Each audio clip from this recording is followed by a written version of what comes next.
Interstitial lung diseases are a large and heterogeneous group of lung diseases. There are over 200 types, most of which are classified as rare. Some have a known cause, while others do not and are referred to as idiopathic. Among these, we find idiopathic pulmonary fibrosis, the diagnosis of which requires careful integration of clinical, radiological and even anatopathological elements that must be analyzed by a multidisciplinary team with specific experience in the field of interstitial lung diseases. The PF ILDs course, now in its 6th edition, illustrates all the steps necessary to reach a correct diagnosis of pulmonary fibrosis with the aim of providing young doctors with all the tools needed to advance the diagnostic suspicion, navigate the differential diagnosis and orient themselves in therapeutic regimens. In the meantime, the news is that there is not only one form of pulmonary fibrosis, but there are many forms of pulmonary fibrosis that behave differently and a large part of which are progressive diseases, aggressive diseases, diseases that can lead to reduced survival or, for example, to early use of oxygen. So it is an emerging pathology.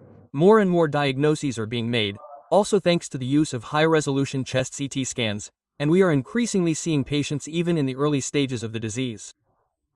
So it is a field that requires, first of all, specific expertise, multidisciplinary diagnostics, together with radiologists, pathologists and rheumatologists, and management that is very often complex and lasts for many years.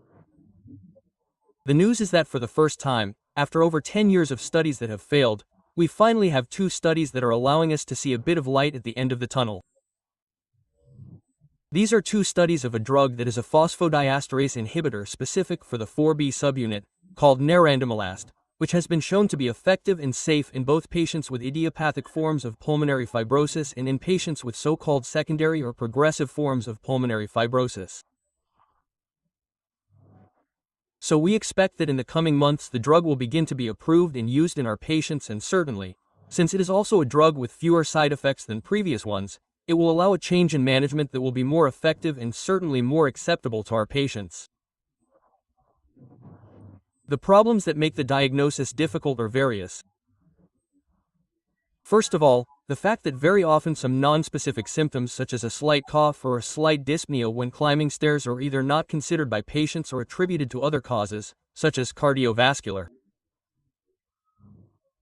The second is that many chest X-rays are still taken instead of performing a chest X-ray, which is the specific diagnostic tool for these pathologies. And the third is perhaps that up until now we have had drugs that also had many side effects, so they were not really that attractive.